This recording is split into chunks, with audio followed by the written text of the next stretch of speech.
Good morning. Welcome to Unity of Tustin. We're glad to see you here today. My name is Kim Manning, and I'm your board treasurer. Reverend Shara is here today. Yay! And she's going to be concluding her Growing Up Pillar of Consciousness talk with her talk titled Growing Up the Spiral. And our musical guest today is Darius. Thank you. He's a true singer-songwriter whose first two songs are original. Oh, second song is original. Okay. Please silence your cell phones. And please stand for our congregational song.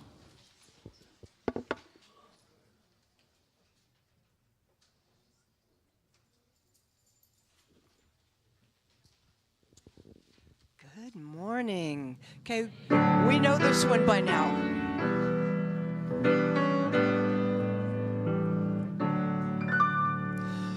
All good, holy, holy.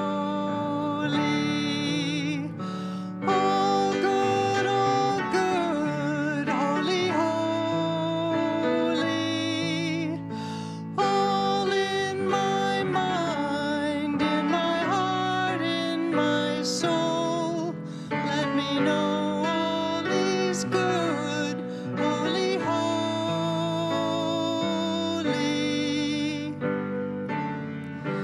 All one, holy, holy. All one, holy, holy. All in my mind, in my heart, in my soul. Let me know all is one, holy, holy.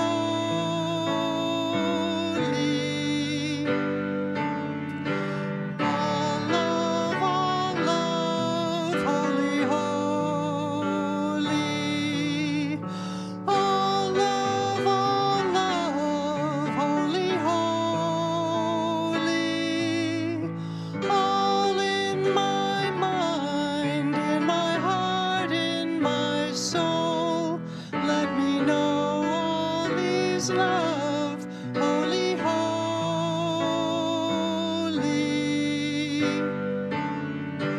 All God, holy, holy.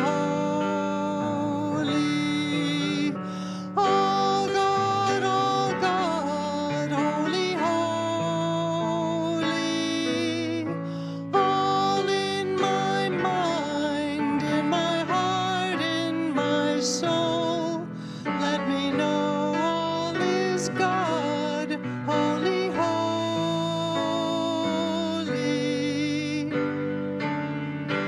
All good, holy, holy. All good, holy, holy. All in my mind, in my heart, in my soul. Let me know all is good, holy, holy.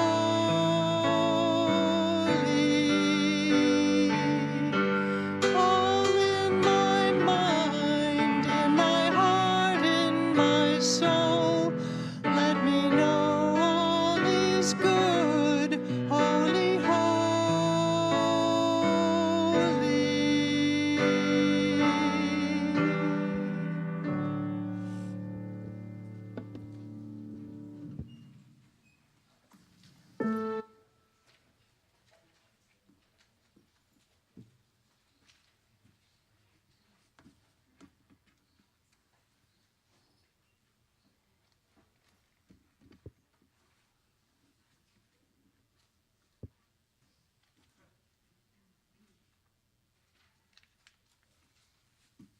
Good morning.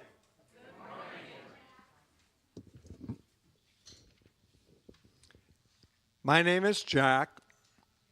I'm a prayer chaplain here at Unity of Tustin, and this morning it is my honor to open the service by lighting the Christ candle and reading the daily word.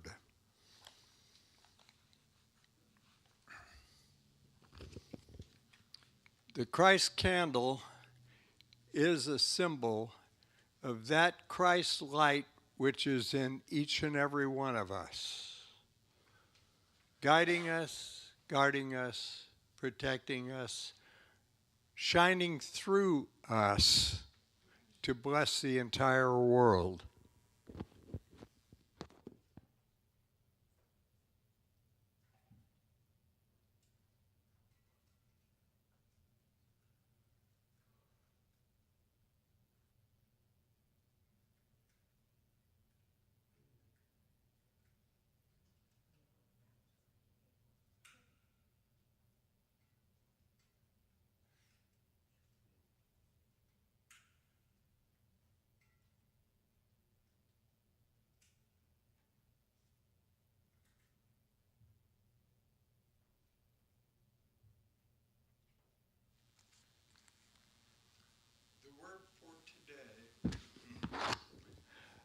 The word for today is world peace. I join with others to build a peaceful world. The biblical reference comes from the book of Romans, chapter 14, verse 19. Let us then pursue what makes for peace and for mutual upholding. The world's problems can feel so overwhelming and its needs so great that I may wonder how my individual efforts could make much of a difference. But every action I take can contribute to world peace. I remember there are people throughout the world who feel this way I do. So many are doing what they can to bring light and love to their neighborhoods and communities. I feel comfortable realizing I am not alone in my efforts.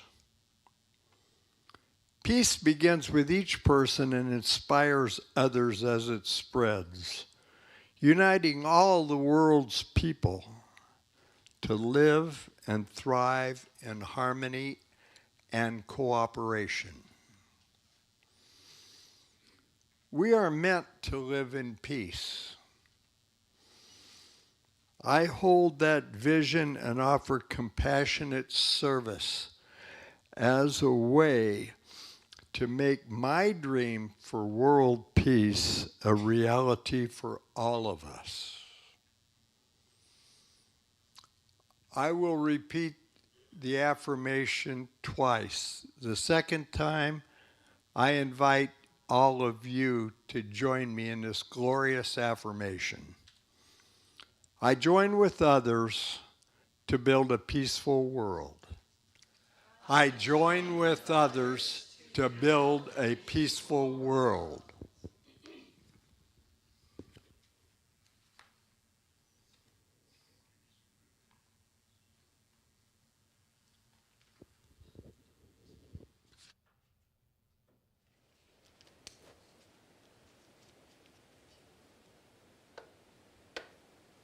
Thank you, Jack. Happy Sunday, everyone. Happy Sunday. Let us join together in our intention to build that peaceful world, starting right here, starting right now with this fractal, this holographic microcosm of that macrocosm. We get to do this now. It was inspired by Romans and that beautiful phrase, mutual upbuilding. Mutual upholding. And isn't that why we come together? To mutually upbuild. Such a beautiful word. I had to look it up to make sure it wasn't just a unity translation. So let's come together in prayer and know this inwardly, know this somatically, feel it in our body. And I invite you right now to Breathe in the divinity that is in this room only because we are here together, only because we are online together. There's a field, there's a mutual upbuilding that requires our we-ness. Let's surrender to it. Be upheld and upbuilt by each other. Sometimes in that journey, we are the ones in need. That's a beautiful gift. And sometimes we are the ones to serve. And as the beloved community, we flow within those poles of relation, receivership, active, participant. And in between, it's filled by love, care, goodwill, intentionality for the highest good.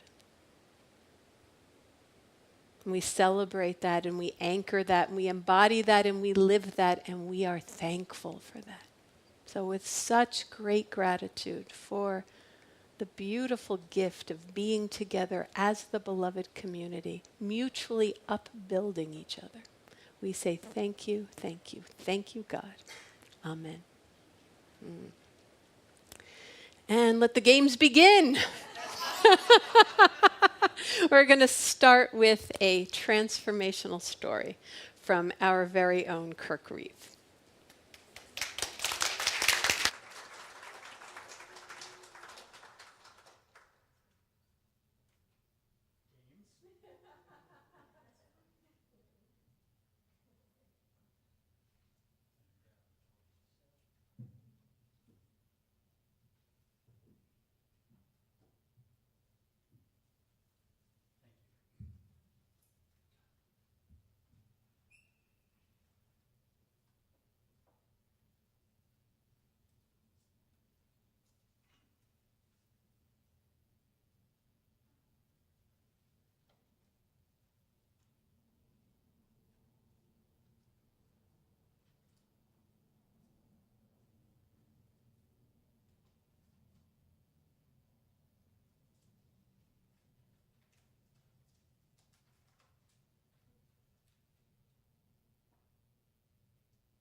Well, so nice to be with you this morning.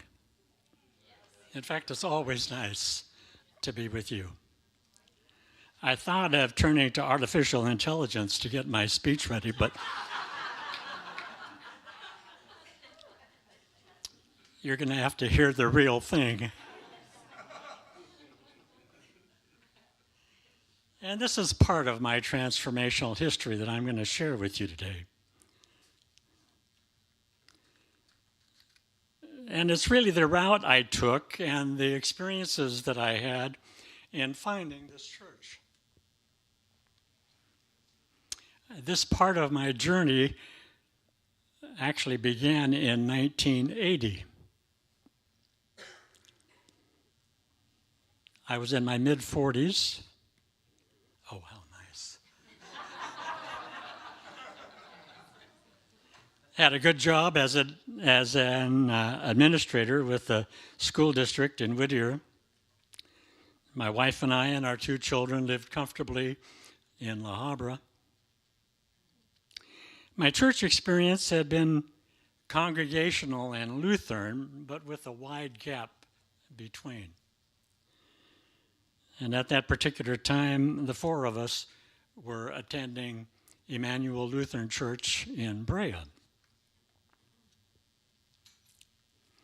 Our summer vacation in 1980 was a trip to Alabama and Florida to visit relatives of my wife's and to spend a few days at the beach in Panama City.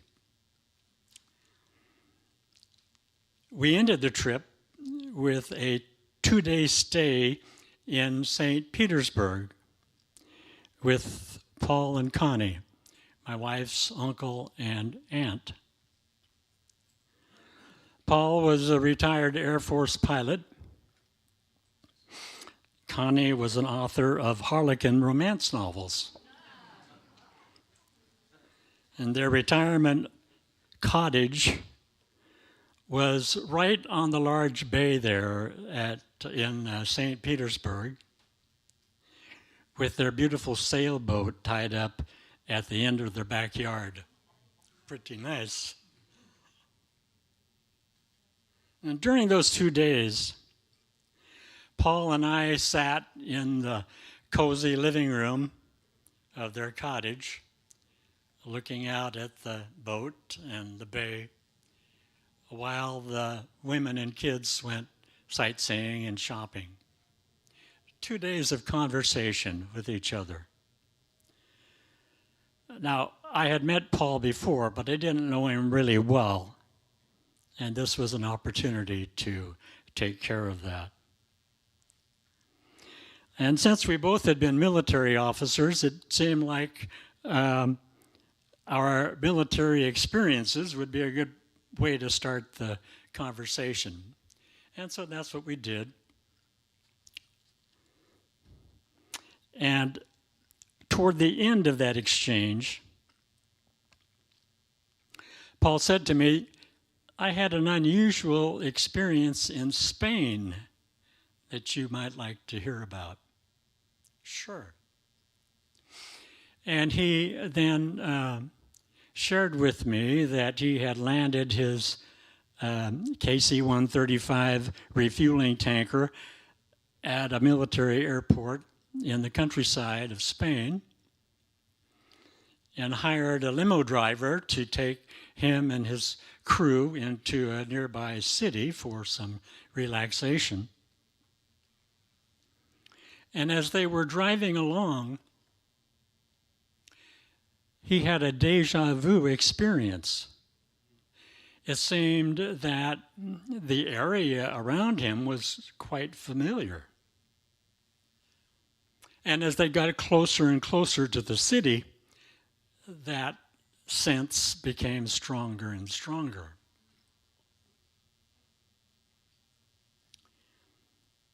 As they got close to town,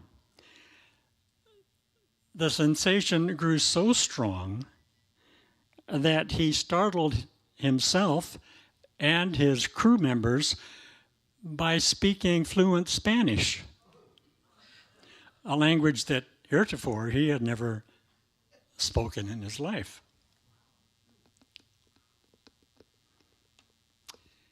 He let that sink in to my brain, and then proceeded to talk about past lives, reincarnation, Edgar Cayce and the readings that he became well known for, most of which took subjects back into former lives, and particularly in connection with present-day influences. And all of this was brand new to me. I had never entertained such thinking. I don't know whether I even spoke the word reincarnation before. But I was engrossed by it all. The conversation then turned to other people in the New Age, New Thought, ancient wisdom realm of thinking and writing. People such as Emmett Fox, whose books have been in our gift shop library for as long as I can remember. Vera Stanley Alder, who was a researcher of ancient wisdom, and her 5-volume set of books is just fascinating reading. Alice Bailey, who goes way back to the Theosophical Society in the early part of the 20th century, kind of a prelude to New Age. And then there was Ruth Montgomery, who wrote a lot about reincarnation. And finally, Charles Fillmore. And when Paul talked about Charles Fillmore, of course, he talked about unity and the unity movement that he and his wife had initiated. And then along the line, he shared with me that he and Connie belonged to the Unity Church there in St. Petersburg. Now, here again, I was kind of an ignorant guy. I had never heard of Unity before. And he shared with me a little bit about principles and practices of unity, and then suggested to me that when I got home, I might like to look for a Unity Church and check it out. And that I did. As I said, I was living in La Habra. The closest Unity Church to me was in Whittier. Unity Church of Whittier. I'm sure you've all heard of it. I found out what time the service started and showed up on a Sunday morning. It was one of these storefront churches on Bright Avenue in Uptown. It was an empty commercial establishment that the Unity Church of Whittier was renting. We sat on folding chairs around a couple of large tables, all 12 of us. And the minister was a delightful woman in her 70s, very gracious, very pleasant to talk with, and she was assisted by her older husband. And I attended church there for several weeks. Eventually, not long after, they had to close the doors of that church because of health reasons. But that was my first brush with a Unity Church.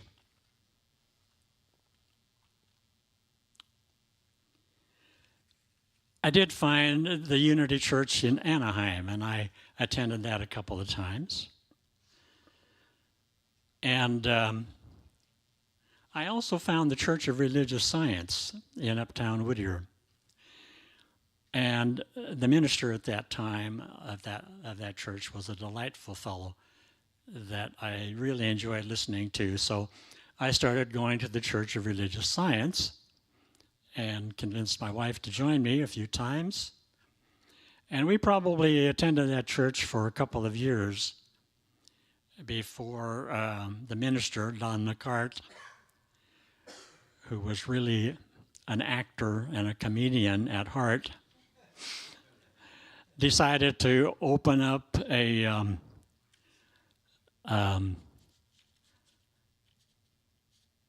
dinner theater in Florida with his sister. So he made a quick change of careers, and I decided to go to church elsewhere. Now I'm going to fast forward just a few years, not many, to about 1995 or so, give or take a year.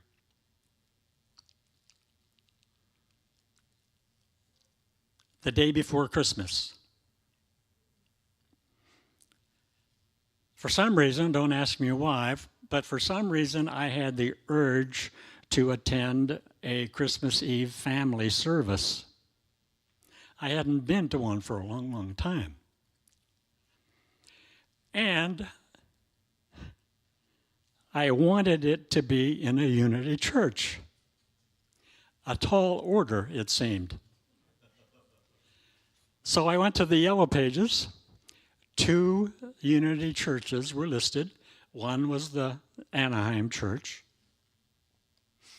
I telephoned the number given, got an answer machine that shared with me the details of the church, but made no mention of any service Christmas Eve. So I turned to the next and last church on the list. And you can guess what church that was. I called Unity of Tustin. Again, I got a recorded message and good news. There was a family service at 5 o'clock that day. And I thought, hey, this is perfect. I can go to church, get home in time for the usual Christmas Eve activities with my family and friends, and it's a win-win. So I left Le Havre at about 4 o'clock in the afternoon. I didn't want to be late. I got down here to the parking lot probably at 4:45. Parking lot was full already. By the time I found a place to park and got to the front door of the sanctuary, it was maybe 6 or 7 minutes to 5. I walked in and the place was just packed.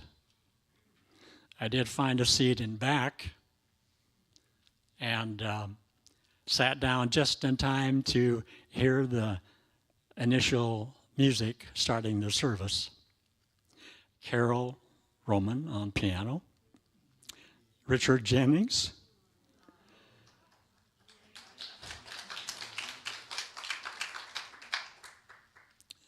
and I think there may have been a drummer and maybe a guitarist part of the band.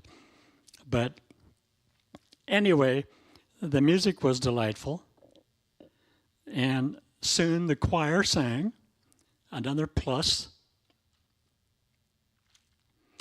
And you know, it was so nice to see people of a variety of ages. There were little kids with their families, young adults, older adults, older and older adult. But it was a far cry from the few Unity churches that I had attended before, where everybody's hair seemed to be white or gray, or no hair at all. And I knew that in the audience were people who were like-minded. So I decided to come back the following Sunday for a regular service, and I did. Just as impressive. I came back the following Sunday after that. Now, that was about 25 years ago. And I'm still here.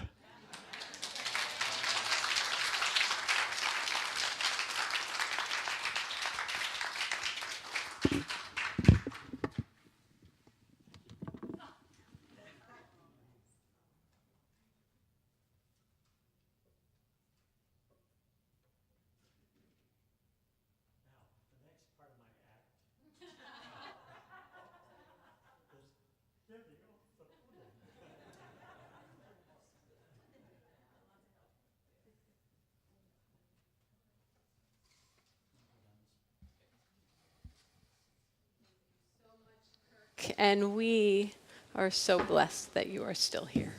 Yes.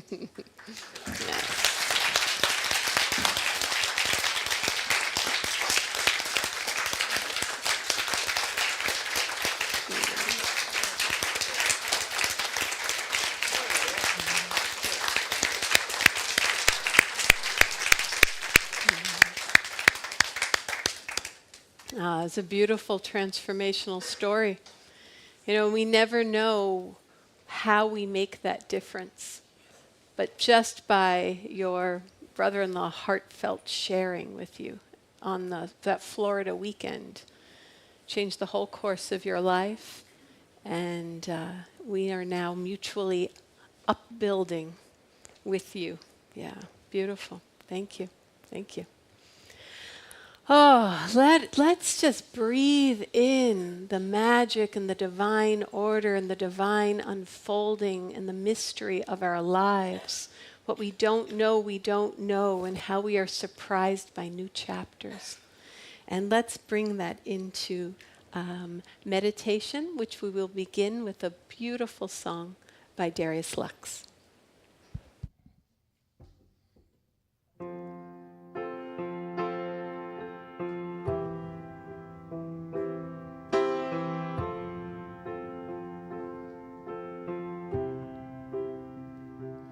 In the stillness, in the silence, feel the sacred surrounding me.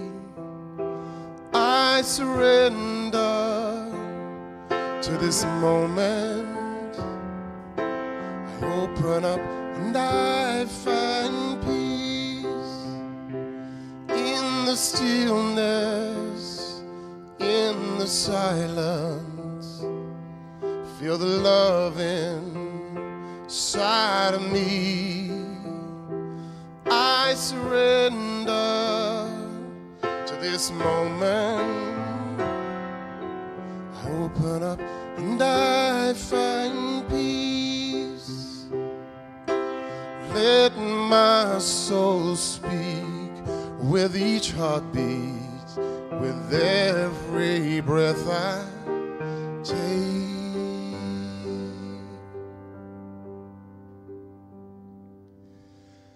In the stillness, in the silence, feel the light inside of me.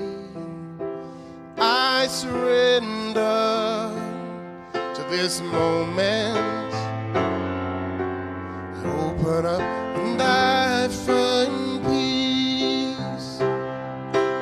Let my soul speak with each heartbeat, with every breath I take.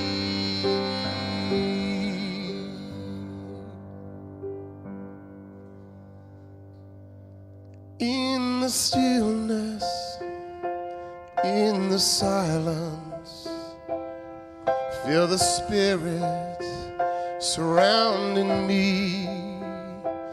I surrender to this moment.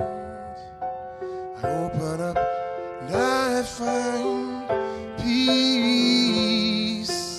I open up and I find me.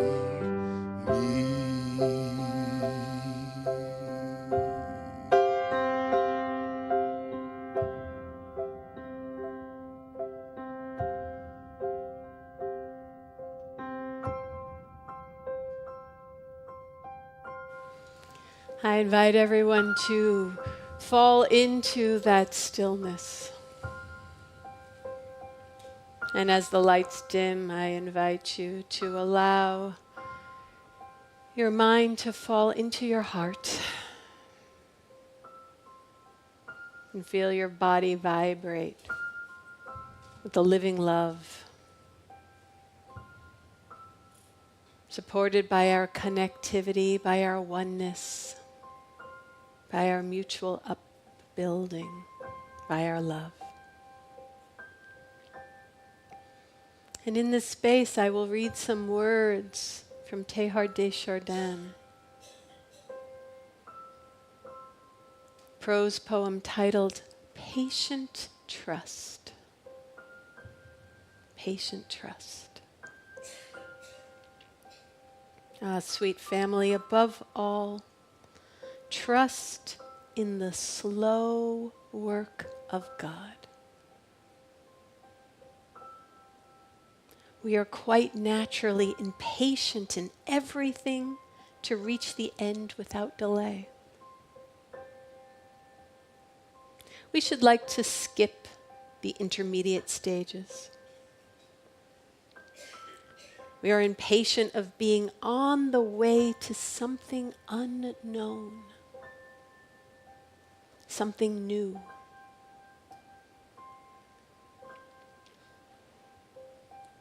And yet it is the law of all progress that it is made by passing through some stages of instability. And that it may take a very long time.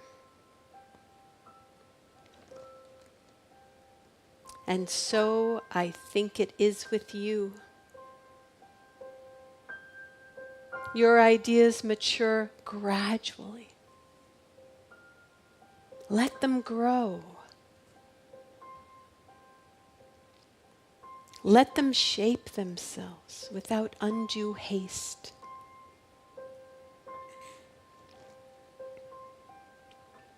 Don't try to force them on as though you could be today what time, that is to say, grace and circumstances acting on your own goodwill, will make of you tomorrow.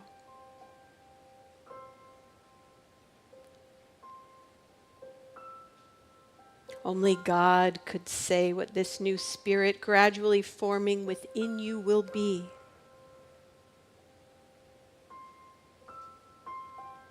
Give Spirit the benefit of believing that its hand is leading you. And accept the anxiety of feeling yourself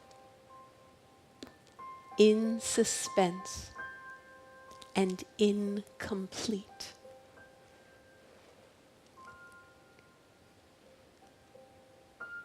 And let us come together and in our mutual upbuilding, use that strength, use that ground of love so that we can accept the anxiety of feeling ourselves in suspense and incomplete, unfolding, being guided by Spirit's hand.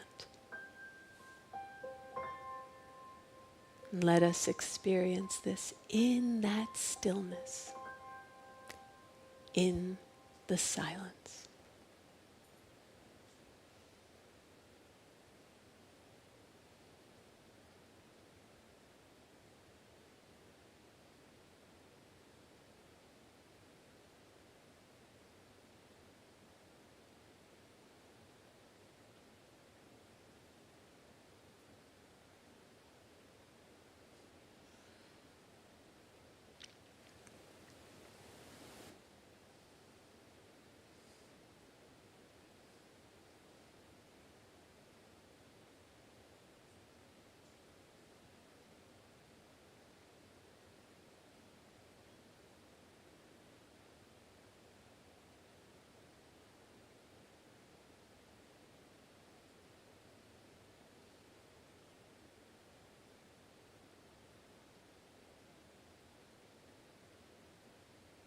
And we extend the peace of that stillness and that silence to all of those on our prayer list here at Unity of Tustin and all of those in our minds and hearts as Darius brings us back with more song.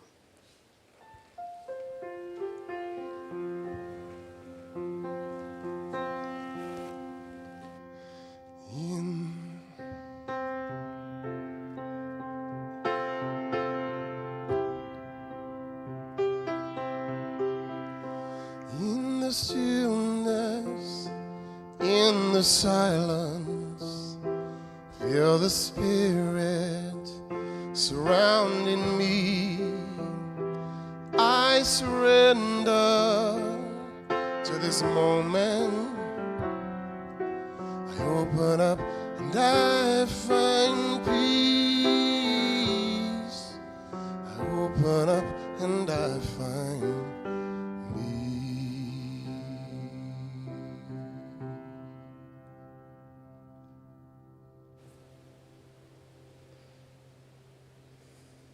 Beautiful. Thank you so much.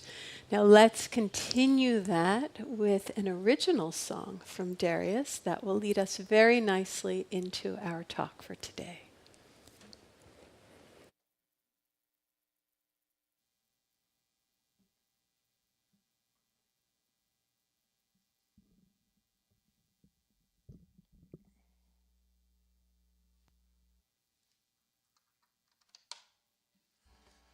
Morning, everybody. It's nice to see you again. That first song was actually by our beloved Harold Payne that I'm sure we all know and love, right? This song is called The Great Unknown.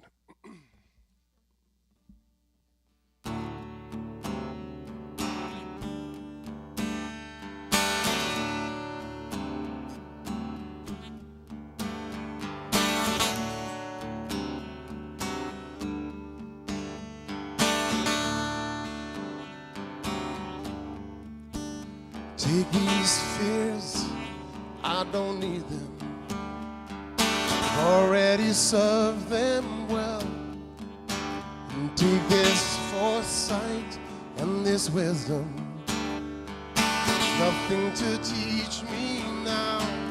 Like the man I am, it's only half of what I'll be. Cutting my wings, but I'm still flying.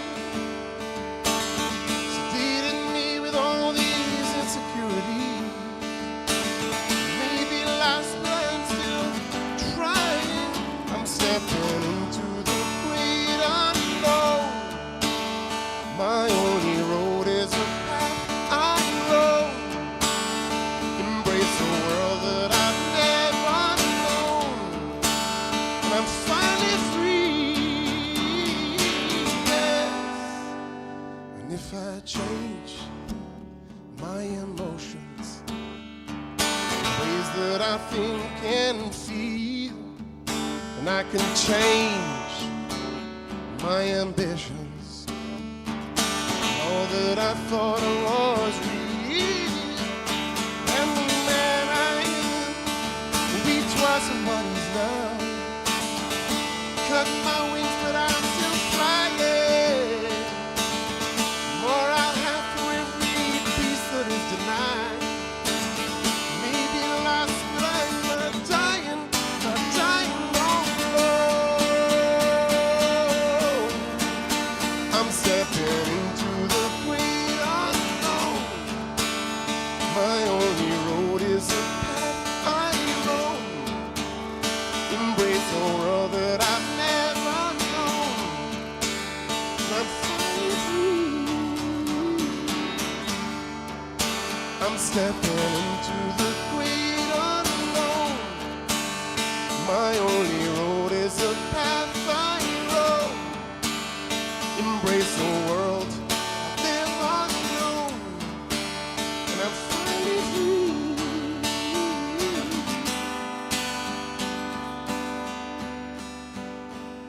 And it feels like home.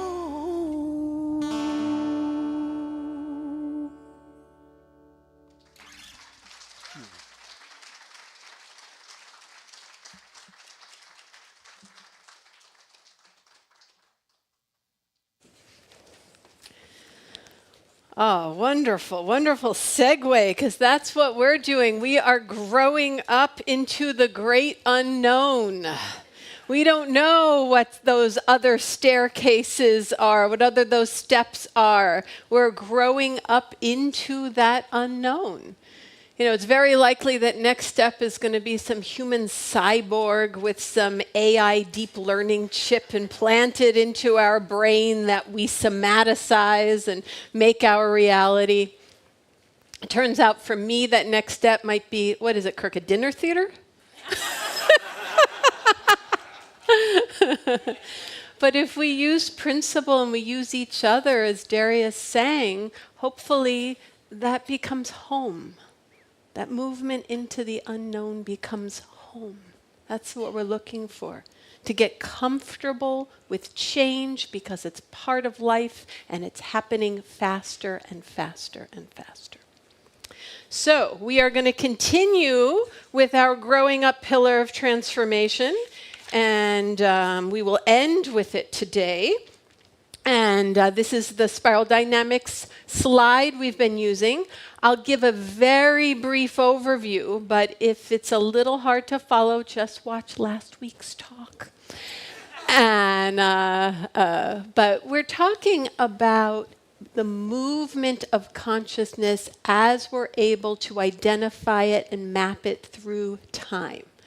So this is a little bit of a different model. It talks about the beige being life as a state of nature.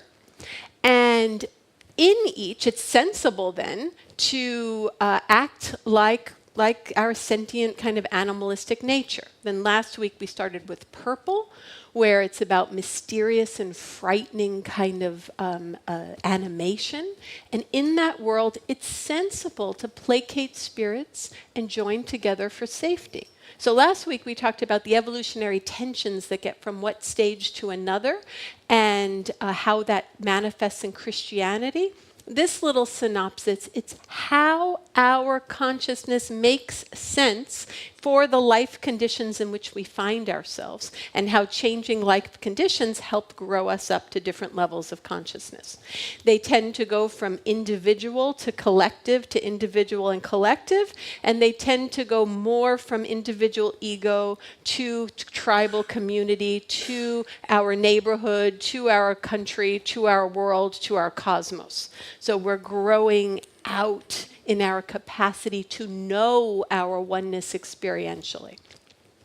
Red is life is tough and dangerous like a jungle. So it's sensible to fight to survive in spite of what others want. That dominating model becomes sensible. But then that becomes unruly.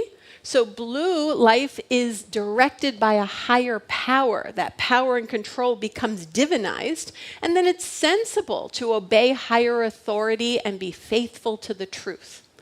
Now, that collective way of being becomes stifling. In orange, life is full of viable alternatives. It's about science and about meritocracy and achievement. And it's sensible and pragmatic to test for advantages in order to succeed. In green, life is a shared habitat of all humanity, and in that it's sensible to join community to experience shared growth. So everything has its right place, and that's kind of where we ended last week, and that's where I want to pick up today. So what we're looking at is, we talked a little bit about the momentous leap. So when we're going from this green consciousness to what is sometimes called second tier, there's a momentous leap because there tend to be issues going on that cannot be handled, and that it's going to require a very, very different type of consciousness to meet those changing life conditions and those evolutionary tensions. So let's look a little bit about what's going on at green. Because at green, there's a lot that comes online that's very, very powerful. Our interiority, our psychology, what can't be seen or proven empirically starts to have a reality. We start to see humanity as part of an ecosystem that is dependent on the health of the planet. So the consciousness, even the word ecology, comes into being. This is an era of love, acceptance, inclusivity, going with the flow, living in the moment, Eckhart Tolle's power of now. That arises in this green consciousness. But there's a lot that we're seeing that's out of sync. Green is out of sync with orange culture. Green organizations tend to have financial struggles. That starts to become an evolutionary tension. We see the failure of counterculture. We were supposed to change the world, but it doesn't seem to be better, sometimes worse, so there's disillusionment. And in green, there's a sense of nihilism where everyone's viewpoint is equally valid. So then we have this extreme relativism where there's really nothing to ground us anymore. And that can lead to a sense of cultural fragmentation, lack of coherence, not really sure how we're going to work together.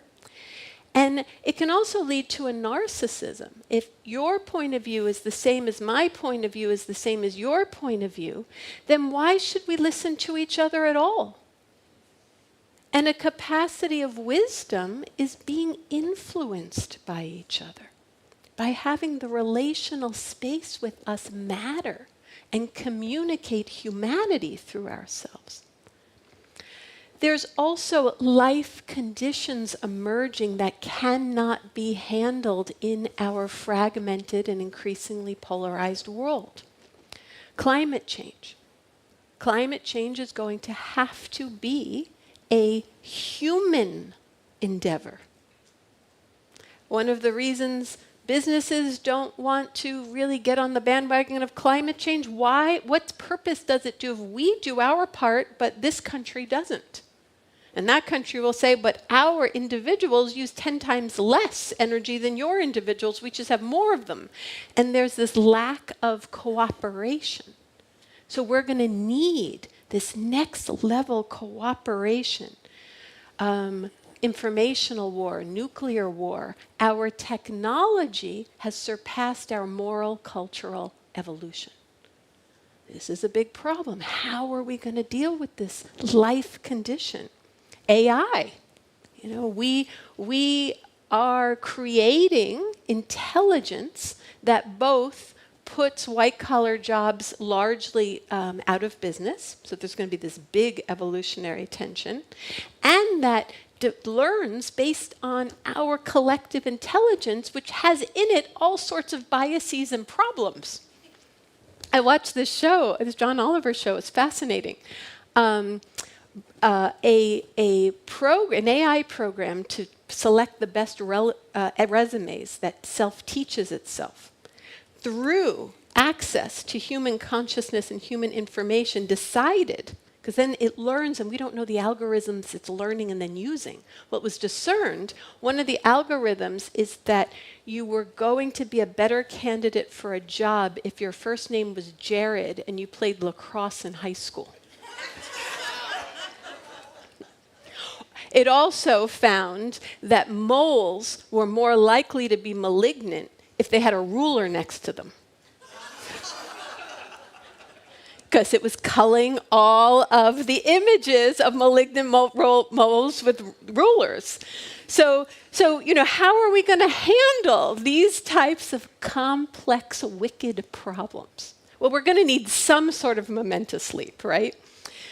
So that catapults us to this second tier. That catapults us to this yellow stage of consciousness, this map. It's the birth of this stage. It's the birth of metamodernism. So let's talk a little bit about this. Okay, let me go back to my prettier spiral.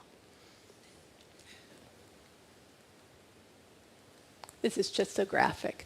So here we're talking about integrator and systemic and synergy. These are the qualities that we need in our increasingly complex world. So, at this level, something different happens. In first tier, we all think we're right. Okay. At second tier, we start to perceive that in all these different views and paths and points of view that we saw as fragmented and disconnected in green, there's actually a pattern that's connecting them all, that we can track, talk about, and represent through models just like this. This is a new emergence. Being able to see consciousness on an intelligent continuum of movement is a new arising. And most of these kind of models are part of this second tier way of thinking. We start to see that there's an underlying pattern that connects, and that pattern is the pattern of development. It's the pattern of emergence. It's the pattern of evolution.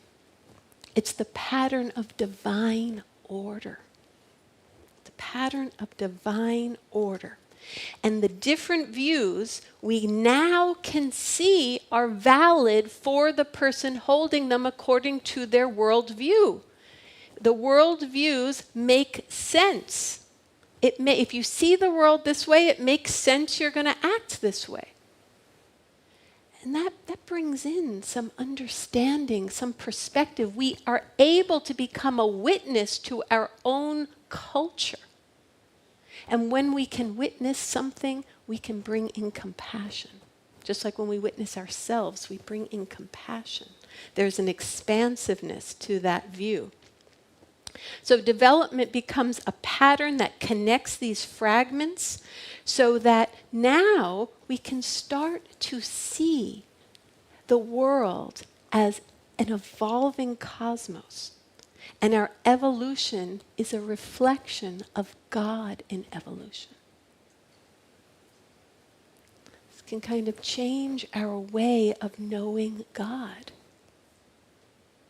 God becomes, in addition to everything we think of as spirit, it also becomes the evolutionary process itself. We teach divine order. We teach surrendering to the stillness and the silence. Why would we surrender if we did not have faith that there's a force moving us towards wholeness beyond our will? That's God in evolution.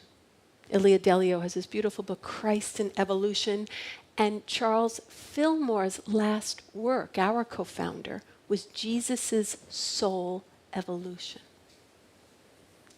This way of thinking, we were kind of pioneers in catching the wave of God being an evolutionary process. So let's talk about what Christianity looks like at this stage. We've kind of talked about that last week at the different stages. So Christianity at Yellow is very much the work of Teilhard de Chardin, who we got a glimpse of in meditation.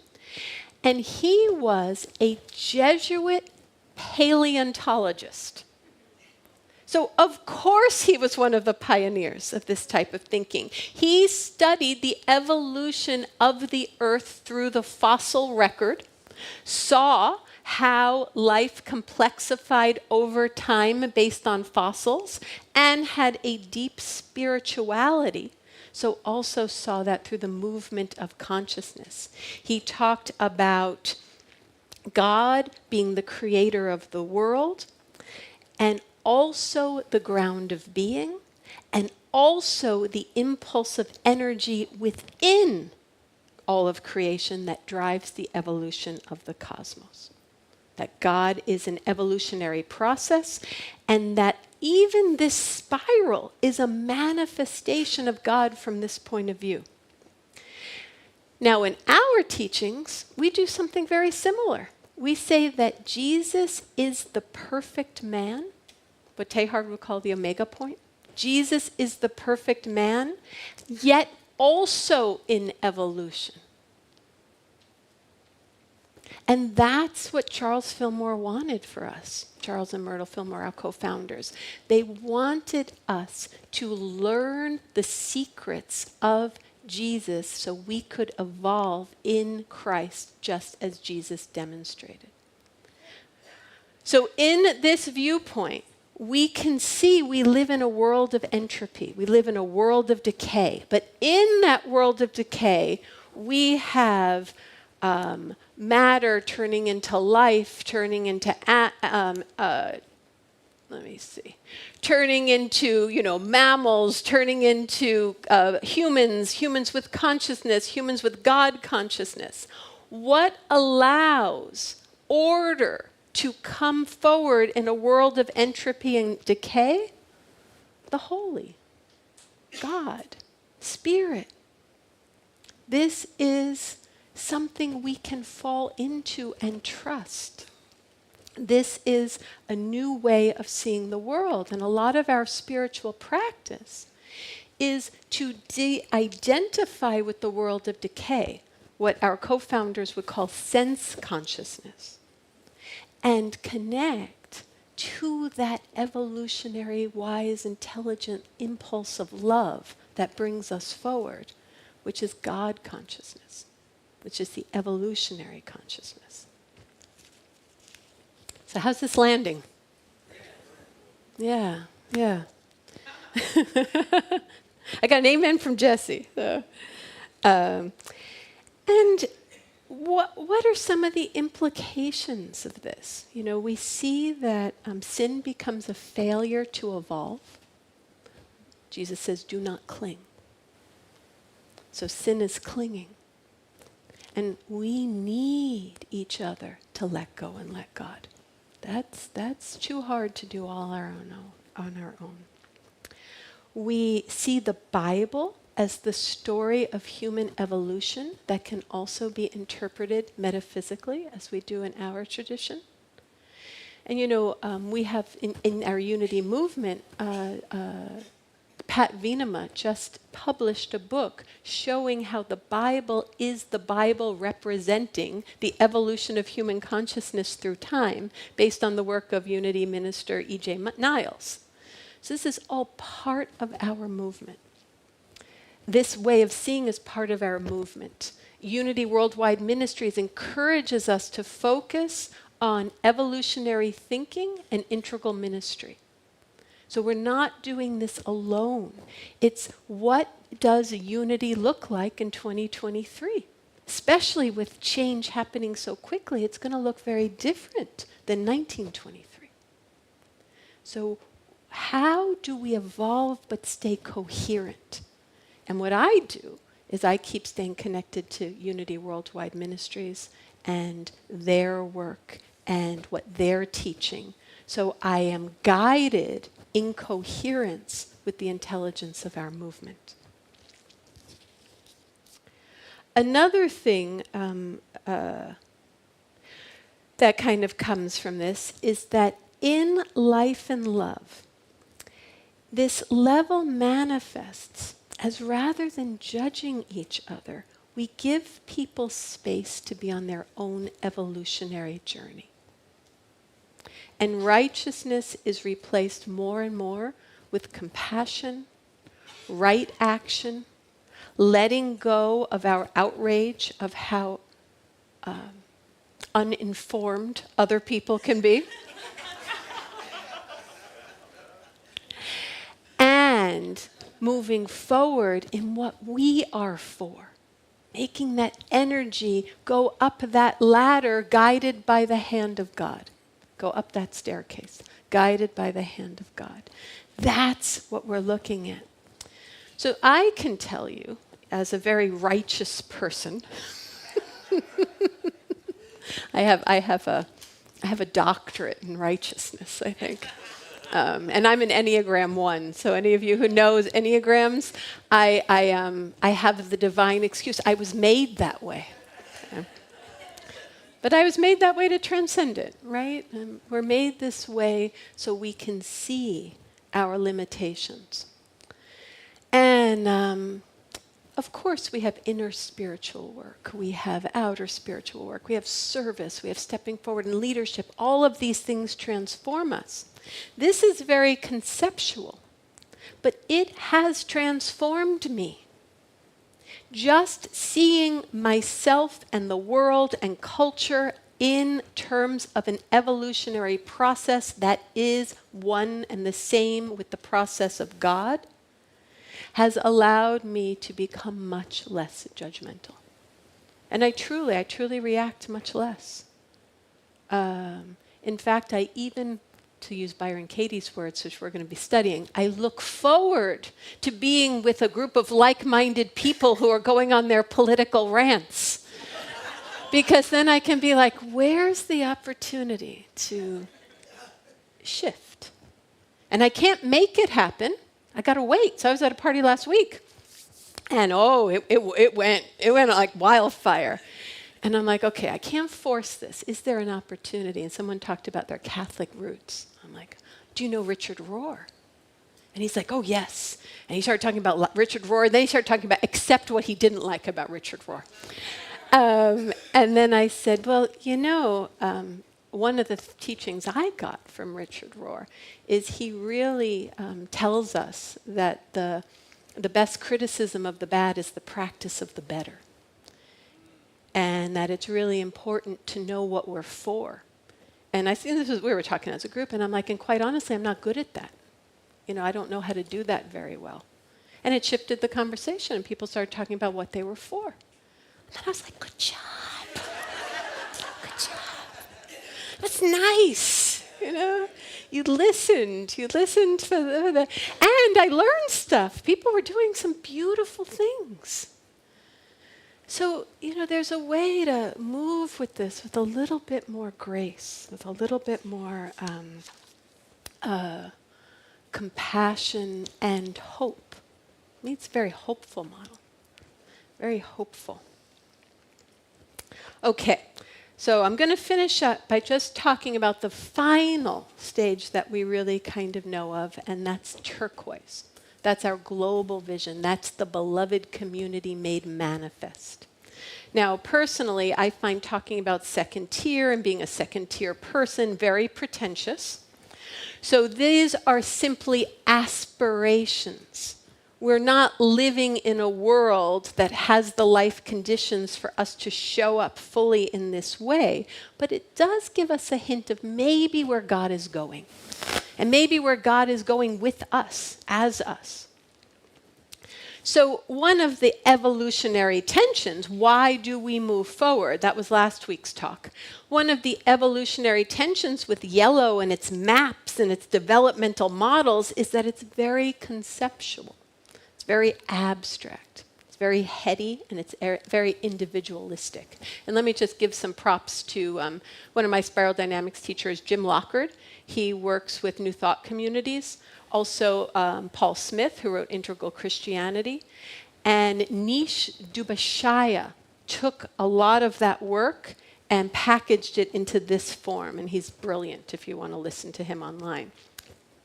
And what happens is in all of these conceptual, even though they're very conceptual talks, conceptual ways of seeing the world, we start to feel and perceive a desire to go beyond the concepts. Right? So for me, the concepts did transform my consciousness in many ways, but it can also be very limited because it's hard to live. It's too intellectual.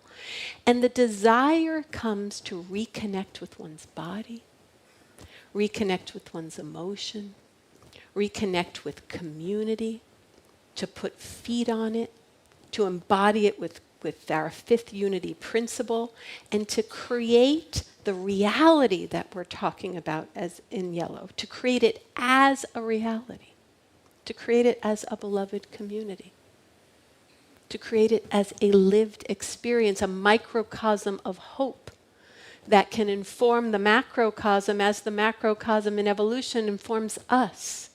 We get to have a lived relationship. And in this, we manifest as a beloved community with a new interdependent infrastructure.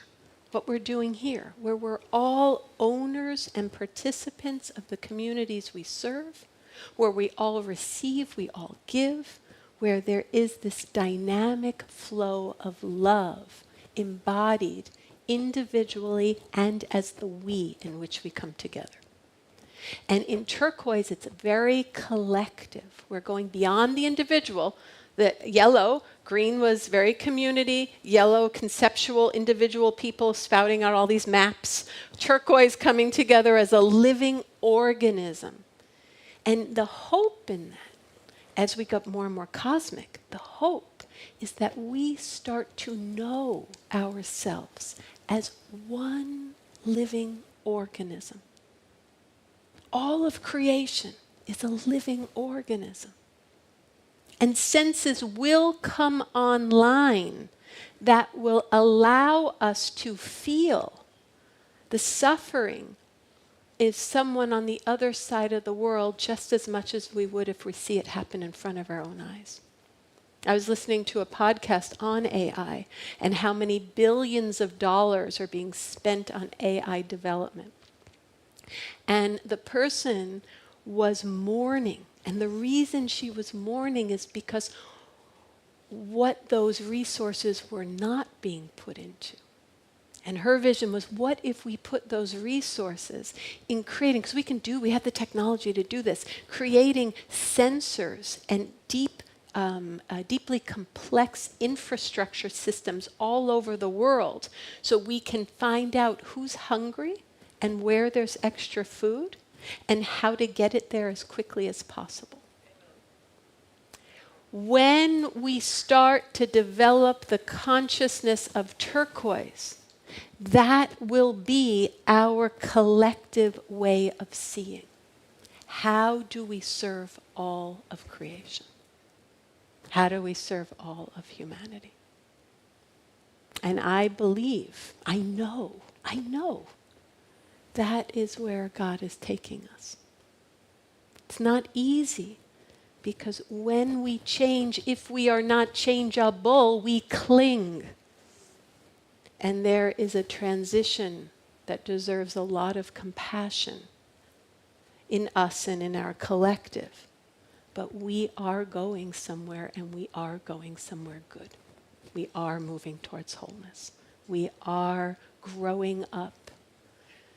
We are growing into wholeness. We are evolving. Yeah. What was that? And we are family.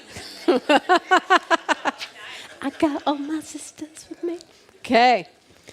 Okay, so I think that's all, folks. I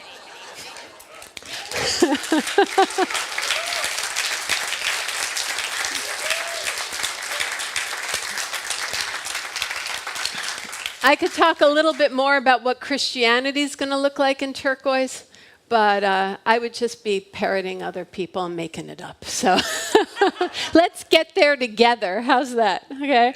And next week, we're going to move into our final pillar of transformation, and that's all about showing up.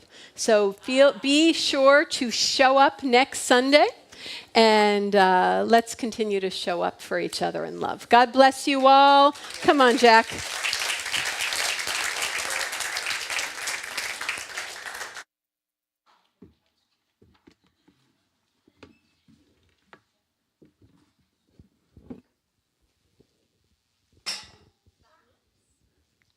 Thank you, Reverend Shara, for a wonderful talk. And as I look out, I see that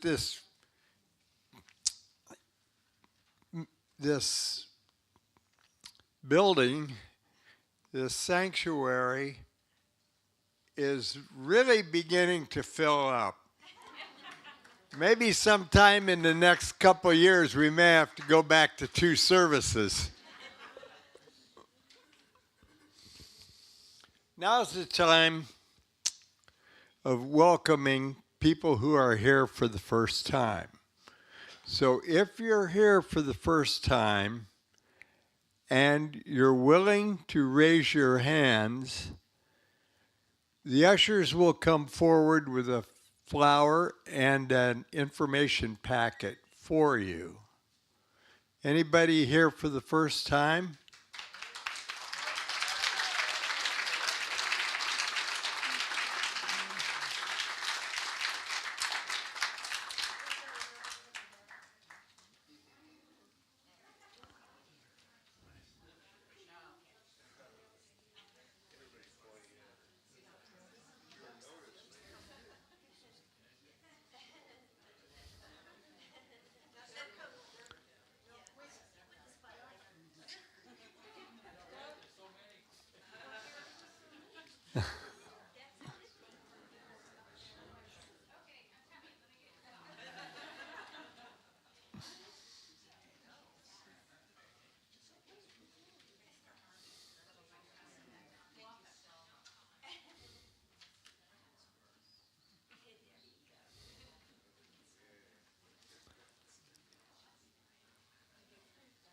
Thank you, ushers.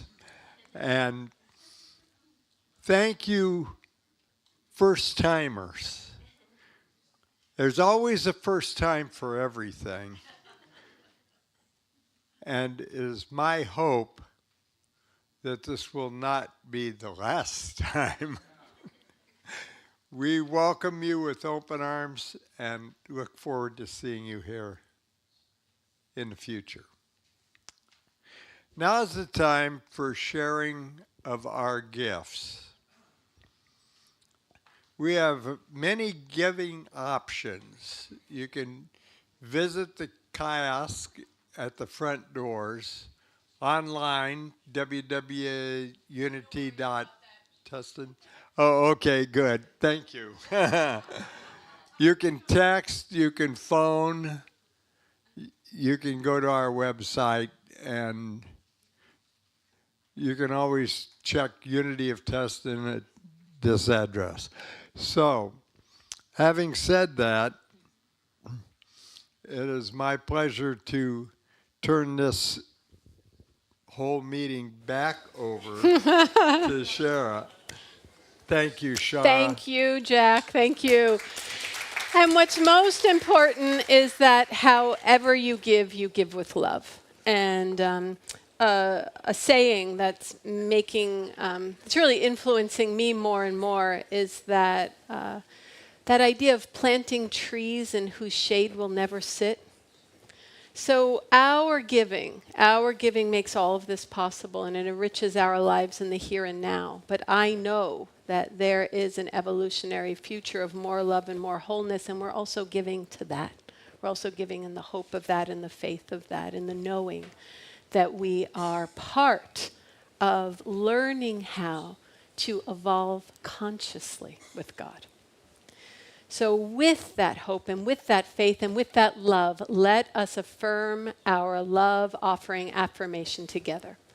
Divine love as me blesses and multiplies all that I am, all that I have, all that I give, and all that I receive in joy. And let us experience more joy with Darius Lux.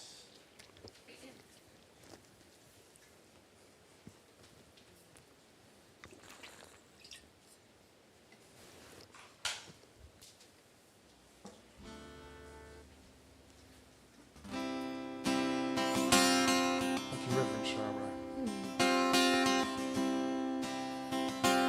I think a lot of the best music is from the 60s. So you might agree, right? Think of your fellow man. Lend him a helping hand. Put a little love in your heart. You see it's getting late. Oh, please don't hesitate. Put a little love in your heart. And the world will be a better place. Yes, this world is getting a better place for you and me.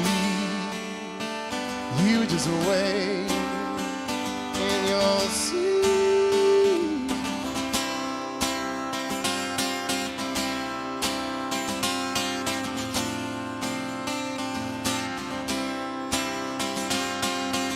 Another day goes by, and still the children cry.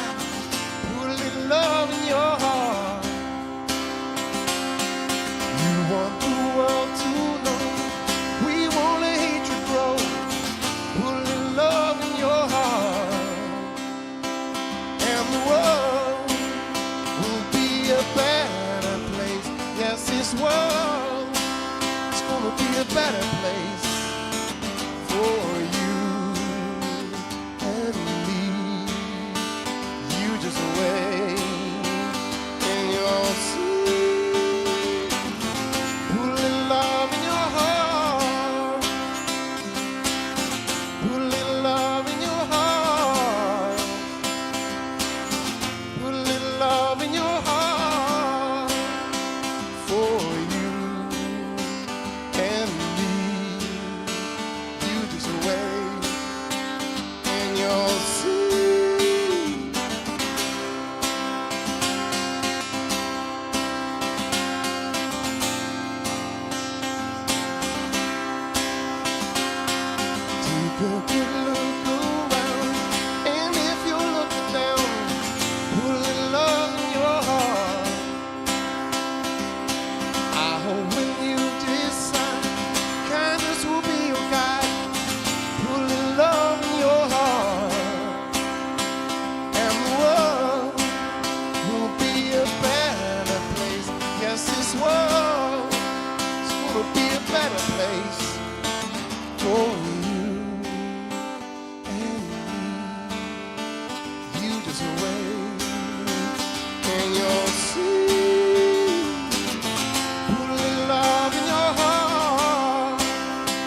Thank you, guys. You sound beautiful.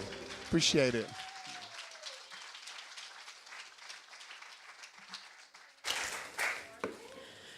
That's a way to bring us home to the unknown, Darius. I'm happy there right now. Okay, so as you know, we are a 7-day-a-week ministry. There's always different things going on in our campus of consciousness. We invite you to check each Friday your email for our e-newsletter. If you're new, sign it up. You'll get put on our e-newsletter and on nothing else. So you can be sure of that. The welcome table for more information about upcoming events. After service, please join us for a fellowship, for hospitality, for our bookstore.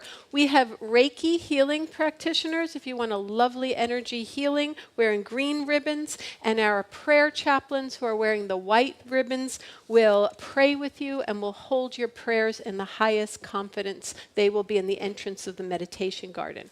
We have a couple of announcements. We have our next Senior for Seniors meeting next Thursday, August 31st at noon, this coming Thursday. And the question is, what do you think of technology? Are you using it? Are you avoiding it? Let's talk. Please bring your best experiences with technology and how it has helped you, and enjoy this opportunity to socialize with your community. A potluck will be served. And this is Seniors for Seniors. You can come with yourselves. You can come with your neighbors, people who come to Unity of Tustin, people who don't come to Unity of Tustin. It's a wonderful way to connect as community. Questions, please see Beverly Campbell. And finally, please have on your radar our Fall Spirit Groups series. We have a big tradition of Adventures in Faith in the fall. This is the evolved name of Adventures in Faith, with a few extra tweaks and a few evolutionary twists. So we're going to be focusing on Byron Katie's The Work. Many of you are familiar with her work. It is very, very powerful. It's good shadow work. It's a great way to take responsibility and respond in love, and to free ourselves of our thinking. Kirk was preaching to me earlier about Paul's be ye renewed by the transformed by the renewing of your mind. That is a core Unity way of being in the world. We change our mind and we change our response, and we can come forward in much love. Just this week, I had an experience that really could have been traumatic, but I've been studying this work and I used it, and in 3 days it was funny. It's pretty good. Pretty good. So next week, our sign-up sheets will be there. So please come to next week so you can get the best group. And if you have that little whisper, we still are looking for a couple of facilitators. You will get trained, you will get coached, you will get loved, and you will grow in stepping forward in leadership. So if you're interested in being a facilitator, please see Kathy Andrews. And with that, let us end with our prayer for protection. Please stand. May the light of God surrounds us, the love of God enfolds us, the power of God protects us, and the presence of God watches over us. Wherever we are, God is, and all is well. Go forth as grown-ups. Love each other. No salon because of the YFM party. Next week. Thank you.